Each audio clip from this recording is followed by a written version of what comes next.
Hello, story time on how I almost got robbed and or maybe killed. So, yes, welcome to my channel. I'm Barbara and we are the Divincenzo. I'm in Uganda and my husband is in Canada. I'm a lawyer by profession, yes. So today I want to tell a story of how I almost got robbed and or killed. Who knows what would have happened on that day. Yes, so on that day I had a client in Masaka.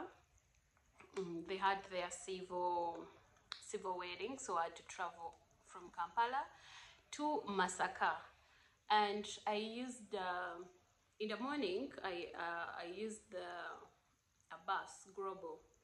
So I traveled to Masaka. My clients were waited for me, and yeah, they were wedded. And then after they had a reception. Yeah, they had a reception at the at Nabugabo Sand Beach in Masaka. So they requested me to be part of their guests and they wanted me to be around. I refused and they insisted, and I didn't want to spoil their day, right? So I was like, okay, fine. But I told them I'm going to go there briefly and I go back home because Kampala is far away from Masaka. And they told me, you know what, we have someone who has come from Kampala and that person is going to drop you in Kampala. And the person said, okay, I'm going to drop you to Kampala. So sorry, I waited. We attended the function. The function was nice, simple but okay. So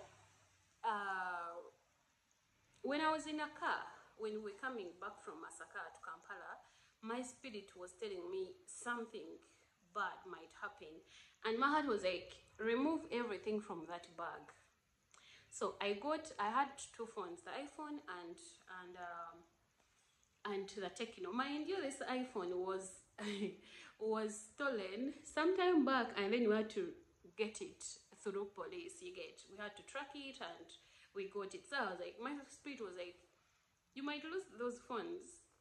Remove the phone from the bag, remove the key, remove the IDs, because I had moved with my Uganda Law Society ID.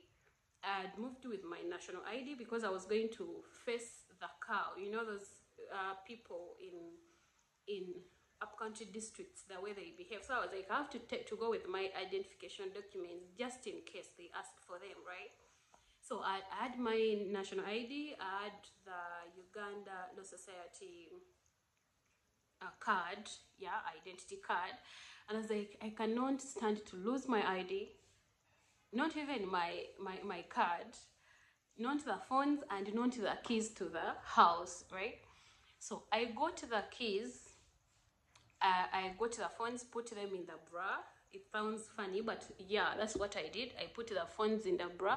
I was putting on a jumpsuit and it had like two pockets. I put the keys in the pocket and the money which was in the bag. In the bag I left 10k because I knew from Kampala to my area, if I'm to use a bike around that time, it will be 10 or 15, but I put 10k. So we drove up to Northern. For those who are in Uganda, you know where Northern is, right? So we drove up to Northern. These guys were stopping there because for them they were going to Nasana, and now me, I had to continue to Chira. Northern, it was around 11:30 in the night. It was coming to midnight actually, and I was so scared. I was like, my husband was like, you get Uber. I couldn't. It was really night. At least on a bike you can jump off just in case of anything. I couldn't get a board a taxi because at that time on that road it's very, very risky. You get it? So I was like, the only option I have is to get a bike because I cannot trust a Uber guy around that area or a taxi around that area because it was late. It was coming to midnight, really, you know. So on that road, normally around that time, almost everyone around there is a thief around that time. So I was like, okay. I moved out of that car. Those guys continued. I I got that guy. That guy was a Muslim. And then before I had my scarf to cover my hair. You get, I had a scarf. So I told the guy, you wait, I first do what? I first cover my hair because of the dust. So this guy told me, okay, let me also put my scarf. I thought maybe because it's cold, you know, the winds and what. Oh, I thought maybe he was covering himself for that. Not knowing the guy was a thief. So I covered my head. I told him, we go. Then he said, oh, I was fasting, blah, blah, blah, blah. You know, I'm a Muslim, I'm what? I was like, okay, we started driving, we drove. And then, if you know Chisas, if you know Chisas roundabout, when you reach there is that road which passes there is Komamboga Road. And then there are those traffic lights which goes to Chanja. Chanja traffic lights, those traffic lights. So, me normally, when I use that road, I use the Komamboga Road. This guy left that road, drove up to the traffic lights for Chanja. Remember, I'm going to Chira. So, after there, he stopped the bike. When we had just passed the lights, he stopped the bike and was like, Madam, do you know this place? Do you know this road? Like, I was like, I know it, but I know that the other one better, like the one he had passed. So I was like, which one? I told him the other one down. He was like, no, there is no road. I told him, my dear, I use this road and mainly on bikes. So I know there is a road there. He was denying that there is no what? There is no road. So he pretended as if he was turning, you know. He was turning back to go back to the road I was telling him.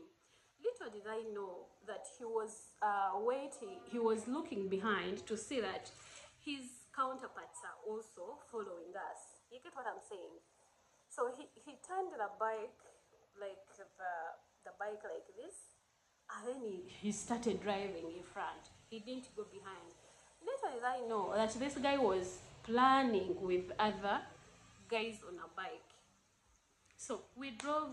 Then after reaching somewhere, that road is full of fenced houses, right? So cars had started coming one by one after like 2 minutes. So it reached a time when it was me, like us on that bike, and another bike behind. So, but this guy was driving as if he was driving, then looking in the side mirror like this, looking in the mirror, like looking in the behind, then making signs using the head. Me, I was on him. Actually, my spirit had told me I was on him. Then I told him, what are you doing? Why are you driving? Why are you looking behind? What are you doing? So the other guys, when this guy reduces speed, the other ones behind increase. Me, I had seen them already. So when this one reduces speed, the other one comes on a terrible speed to find us. So when I saw that, I was like, wait, are you waiting for those guys?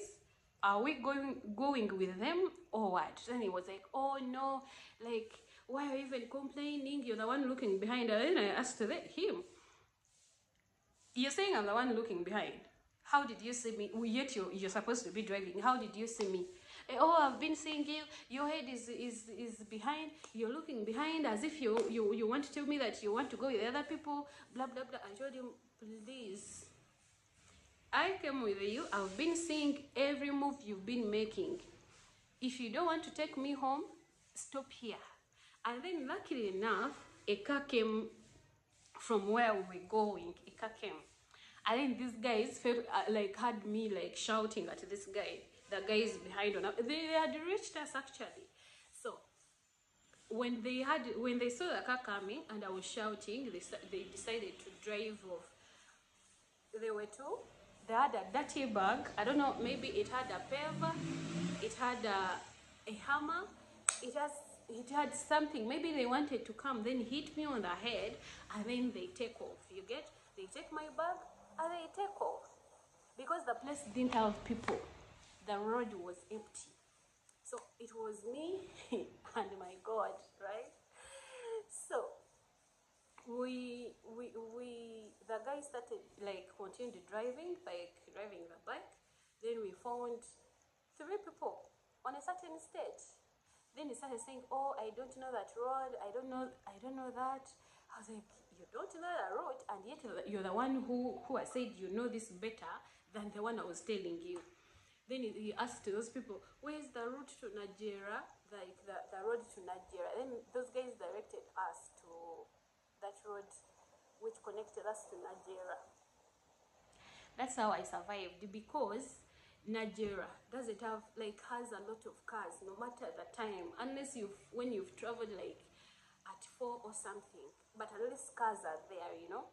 So I came here, the guy drove, then he started saying, oh, you thought I'm a thief, blah blah blah, you know me, I'm not a thief, you can sense someone who's a thief and that one who is not, blah blah blah blah. I was like, I don't trust anyone. Actually, I don't even trust you. That's what I told him, because he just pretended as if he's someone who is nice. Then when we reached at the gate, he was like, oh, this place is expensive. Hey, you sleep in an expensive area. I think your rent is in like 1.5, 1 million. Oh, this place is expensive. How much do you pay? I didn't answer.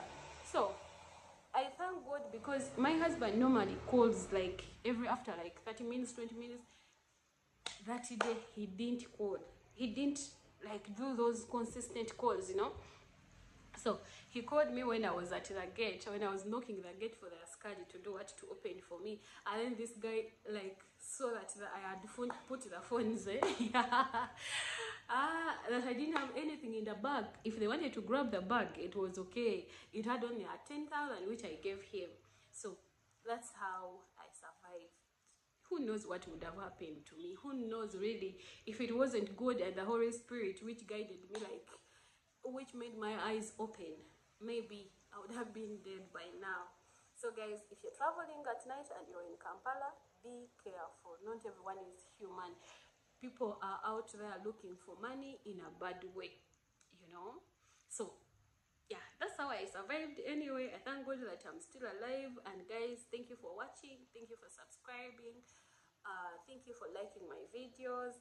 Yes, and if you're new here, kindly subscribe. More content is coming.